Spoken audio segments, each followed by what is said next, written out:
"I know you don't want me to go," her brother said, as Annie pulled up to the curb in the departure queue at Logan Airport. "But thanks for staying out of it." She touched his arm, wishing she could stop him, knowing she couldn't. "Have a good time," she replied, with a forced smile. He gave her a small wink, grabbed his suitcase and backpack, and got out of the Jeep. Then he disappeared into the terminal as her heart crumbled a little. Kevin, of course, was right.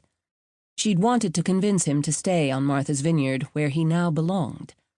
But Taylor Winstead, the auburn-haired woman who had turned his head a year ago, now lived in Hawaii, having fled her unfortunate past.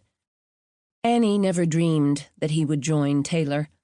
She'd thought that the couple had uncoupled before the woman left. "She needs me," he'd said when he announced that she'd enlisted his help with renovations to her house on Maui. Annie had been stunned. She'd been happy when Taylor had packed her bags and gone. Relieved, in fact, as Annie had never quite warmed up to her. "That'll teach you," Murphy said from her place up in the clouds. Murphy was Annie's old college pal, who had died but remained with Annie in spirit.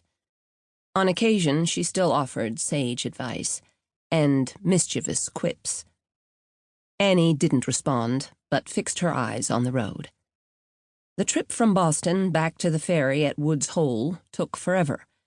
Every mile of highway thick with traffic, every vehicle intent on getting in her way. To top it off, it was August hot and humid. Or maybe Annie was merely stressed about Kevin having left. By the time she reached the boat, she was grateful it was loading. Once on board, she parked where she was directed, then climbed 2 flights of iron stairs to the upper passenger deck.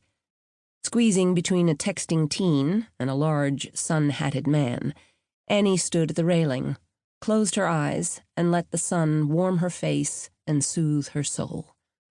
After all, she was going home. And Kevin would be back. He would. He would. He would.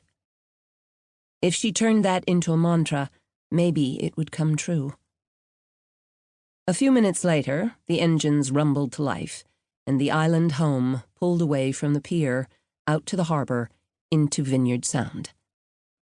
As they glided past the Emerald Elizabeth Islands, Annie's gaze drifted from the clear blue sky to the sparkling summer sea. The soft motion enveloped her, rocking away the heat and the onslaught of noise that had besieged her in the city.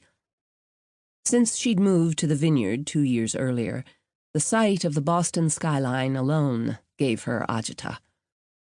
She could hardly wait to be back on the island, where life was magical and beautiful and blanketed with peace, and where she could think straight again.